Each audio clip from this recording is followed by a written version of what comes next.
We were looking at the High Renaissance in Italy, and we were talking about Leonardo da Vinci and how he had moved back to Florence to paint one of his most famous works, the Mona Lisa. You'll notice the dates on these two, that at exactly that same time in Florence, Michelangelo was sculpting the David. What an amazing time this must have been in Florence to have these two titans of the Renaissance working on the two of the most important works of Western art at exactly the same time in the same town, which is really not that large of a city. They represent, in many ways, polar opposites. And we'll see sort of more about how this works out as we move through looking at Michelangelo's work. Leonardo, for example, sees man in nature, as part of nature, and sees nature as a sort of a big machine that we're parts of. Michelangelo sees man as towering over nature, a titan walking across the landscape, dominating it entirely.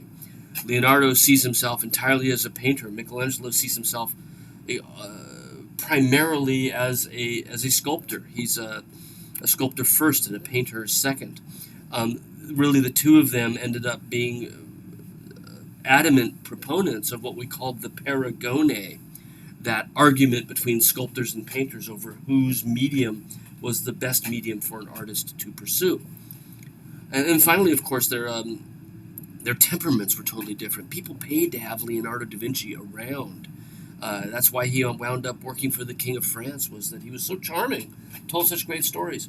Michelangelo was a royal pain in the butt. There was like no patron he ever had that he didn't get in an argument with. When he was attending lessons at the Florentine Academy that was run by the Medici family, learning to write poetry and learning Neoplatonic ideas, he got in a fist fight with one of the other students, broke his nose. Michelangelo's nose got broken, I should say. In the fight, he was apparently just argumentative and belligerent and very difficult to be around. Again, the exact opposite of Leonardo. But what about the David? Well, it was a commission from the city of Florence. This might make sense, right? We know now that David was seen as a symbol of the city of Florence, the youthful king, the boy king who defeats a much stronger enemy in battle. The people of Florence saw this as symbolic for themselves, standing down stronger enemies through the course of the 15th century. When the city commissioned this from David as a symbol of the city, the original place it was going to be put was on one of the buttresses of the cathedral in Florence. And here we see a 3D printed recreation of the David in the site it was originally tended to go. As soon as Michelangelo was done, they said, no way, that's too minor of a site, and we are going to move it to a much more important site, and they put it, in fact, directly in front of City Hall instead, realizing that it was just too gorgeous to wind up sort of down an alley off the side of the cathedral. This accounts for the scale of the thing, and here we see some conservators posing in front of it, just to give you a sense of what we're talking about. It's impossible to underestimate the gargantuan size of the David, its massive scale. And on the one level, this is because of where it was intended to be shown. On another, it's also part of Michelangelo's outlook on the human figure. He loves these heroic figures who dominate the landscape, right? Now, it's a nice comparison to talk about the early Renaissance David by Donatello and the high Renaissance David by Michelangelo. And if this were a class rather than an online makeup lecture, we would have you guys talk about this instead of me. What would you point to as being different about the two of them? Because Michelangelo loves Donatello. He made sketches after Donatello. It's obvious throughout the course of his works that he reveres Donatello as the great sculptor of the 15th century whose works he adopts.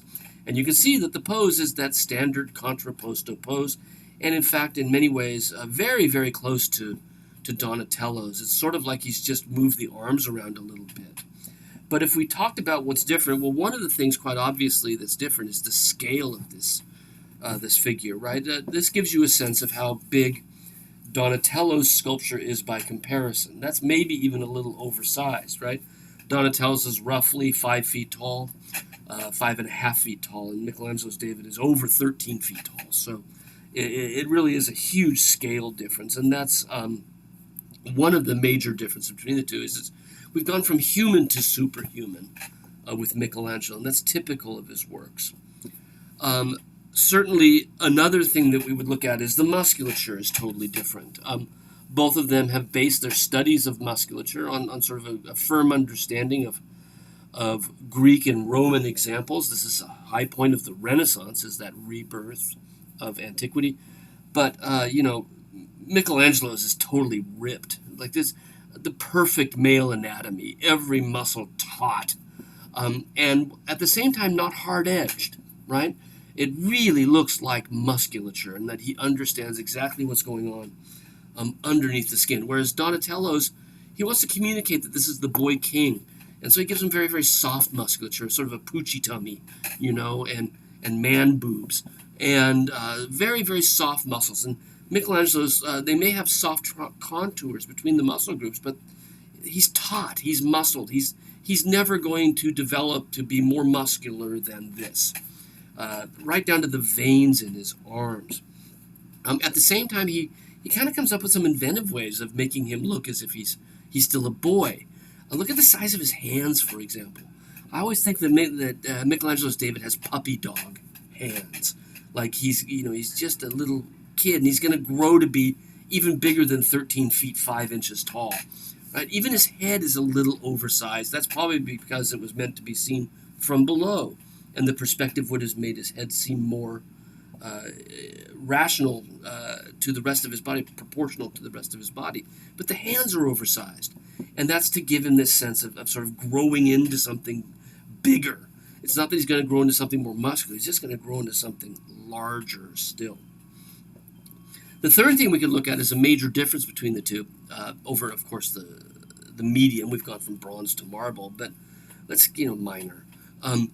Would be the little tweakings. Donatello gives us the head of Goliath, he gives us a sword, he gives us the helmet, and the shin guards, right, the boots.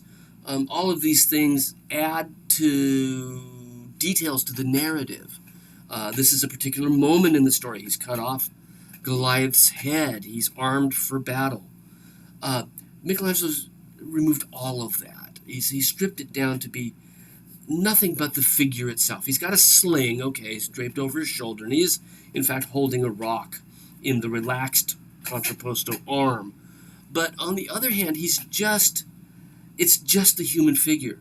There's no helmet, there's no boots, right? There's no sword, there's no narrative moment. We don't know when the story this is taking place. Is it before he sees Goliath coming over the hill?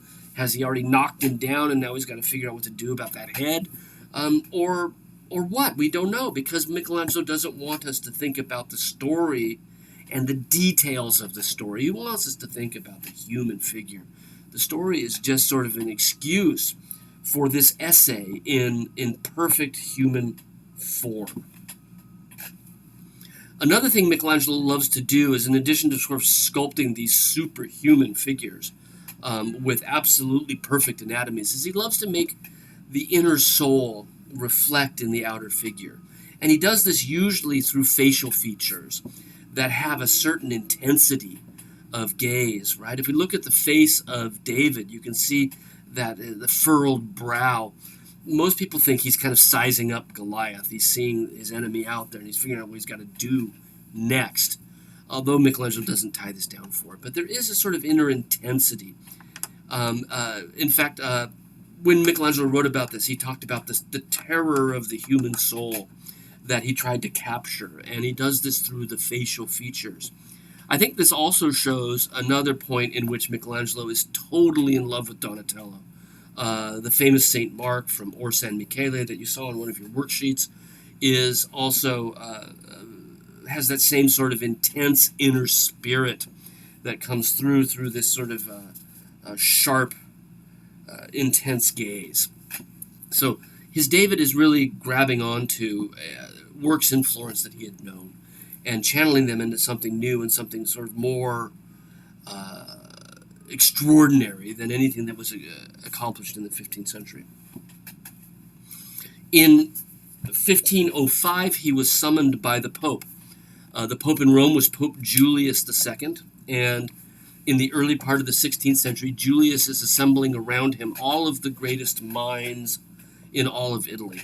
And he wants to create a court around him of art, of culture that surpasses anything that anyone had ever seen.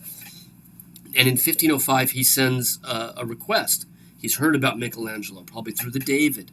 Please come, I've got a sculptural project I want you to do. Michelangelo sees this as a great opportunity, but also you don't say no to the Pope. And the Pope wants him to come down and design and then carve a tomb for Julius II.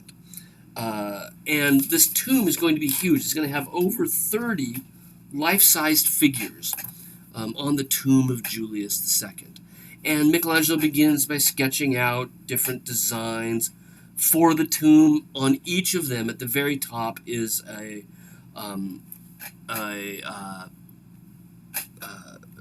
body of Julius being carried to heaven. And you can sort of see it right there in the drawing on the left that's in the Metropolitan Museum. But the rest of the sculpture sort of forms a base that leads us up to that, right? With seated figures, standing figures in niches on columns, all sort of cascading upward toward the body of Julius. What an amazing thing this must have been for Michelangelo, sort of the sculptor's dream to be able to be given sort of free rein to work on this. He ends up beginning to sculpt it on a number of different occasions, but it's always a sort of start and stop affair.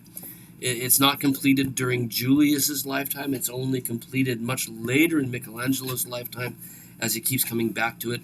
The whole idea is that the body of Julius at the top is being freed from its earthly bounds, right, or its earthly bonds, through death. He's moving to heaven. He's moving away from the earth to a better world. And so the figures at the bottom are all meant to represent people who are bound up by the earth, bound up by being still physical. And that Julius, who has passed away, has moved past that to a better realm. So we have these series of slave figures. They are slaves to earthly concerns. And he sort of symbolizes this through a simple band across their chest. And he begins to work on some of these, but none of them are ever finished. And the tomb, when he finally does complete it, is just a shadow of the original product. It's still pretty grand, but most of the works were in fact left totally incomplete. And many of them are actually really quite wonderful for their lack of completion, because they seem to emerge out of the marble block. If we think about these figures as symbols of the human spirit bound by the earth, then the idea of the figure coming out of the block of marble is really evocative of that idea, that we're all struggling to break free of the ties that bind us.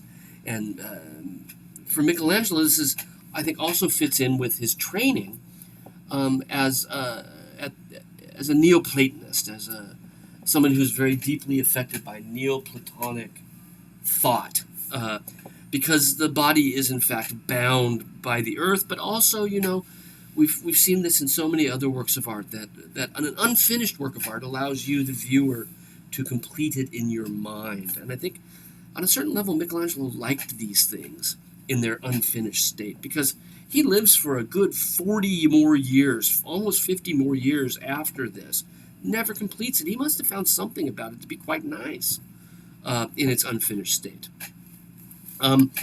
Here's the finished tomb of Pope Julius that you can see he didn't complete until some 40 years after he started it. And while there are a number of figures here, some of them are by pupils, and there's the body of Julius up above. Sorry about that. At the top, and a few figures around. A lot of it's done by Michelangelo's pupils. However, there is a large figure of Moses at the bottom, and which is carved by Michelangelo. And you can see that even in Michelangelo's hands, Moses still has horns, just like we saw on Klaus Sluter's work. Well, part of the reason Michelangelo never finished this is the Pope kept calling him away from that project to work on other things. And so the Sistine Chapel was the first major interruption in the Julius tomb project. And we looked at this as one of our worksheets. I don't really need to go over it again here.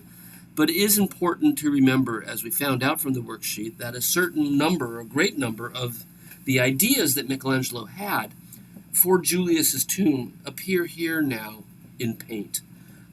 Whether they're the nude figures flanking the prophets or the scenes of from the book of Genesis, or whether they're the prophets themselves. These are the figures that he had hoped to sculpt for the Julius tomb, and many of them he never got to. And then finally, what we talked about before when we looked at the David. How does Michelangelo think of man? He thinks of man as the dominant figure in the landscape. Unlike Leonardo. Leonardo thinks of man as being part of this machinery of nature. His figures meld into their backgrounds through his use of smoky lighting. They become part of nature. But for Michelangelo, man dominates nature. Nature doesn't even matter that much. The earth is this blue hill and a little green shelf in front of it. What matters for Michelangelo is a human figure only. Nothing but these sort of perfected anatomies. This is what matters for Michelangelo. And that, in a great way, sets him apart from Leonardo. Even though they're both at this crescendo of the Renaissance, each of them has a very, very different take on how they see this all working out.